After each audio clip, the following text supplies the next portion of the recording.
মারে নাই কারো মাথায় ডিম আছে নাকি দেখাইতে বলেন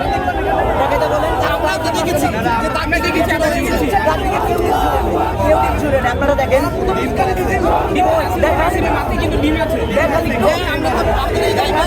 আমাদের ক্যাম্পাসে ওনারে কেউ দাওয়াত দেয় নাই বা কিছু না উনি জোরপূর্বক ভাবে কেন না উনি জোরপূর্বক ঢুকছে ওনারে ঢুকতে দেওয়া হয় নাই উনি জোরপূর্বক ঢুকছে ঢুকে আমাদের পুরা ক্যাম্পাসে যে আজকে পরিবেশ পুরা পরিবেশটা নষ্ট করে দিয়েছে। আমাদের যে আজকে উৎসবের পরিবেশ পুরা পরিবেশটা নষ্ট করে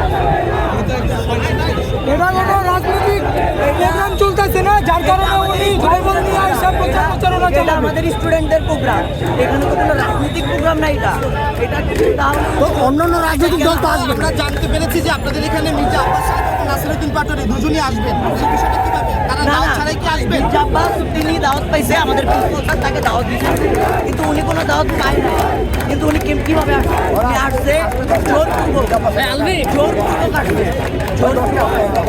তা আপনি তো বলছিলেন এটা কোনো রাজনৈতিক প্রোগ্রাম না। রাজনৈতিক প্রোগ্রাম না কিন্তু আমাদের প্রিন্সিপাল স্যার ওনাকে দাওয়াত দিছে যেহেতু উনি কোনোদিন আমাদের ক্যাম্পাসে আসে নাই উনি ভাই গেস্ট হিসেবে আসবে গেস্ট হিসেবে আসবে। কিন্তু আমাদের কোনো গেস্ট না উনি কে সকলের এক কথায় ঢাকা 18 মির্জা আব্বাস সাহেব এটাই থাকবে এবং সারা জীবন এটাই চলবে।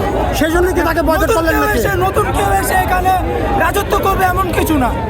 মির্জা আব্বাস ভাই থাকবে উনি আসবে এবং উনি সারা জীবন থাকবে। সেই জন্য কি নাসিরউদ্দিন পাটোয়ারিকে বয়কট করেছেন? বয়কট করা হয় না এখানে বয়কট করা হয় না। তারপরে ডিম মারছেন কেন? ডিম কেউ মানে না। ওখানকার শিক্ষার্থীরা ডিম মারছে।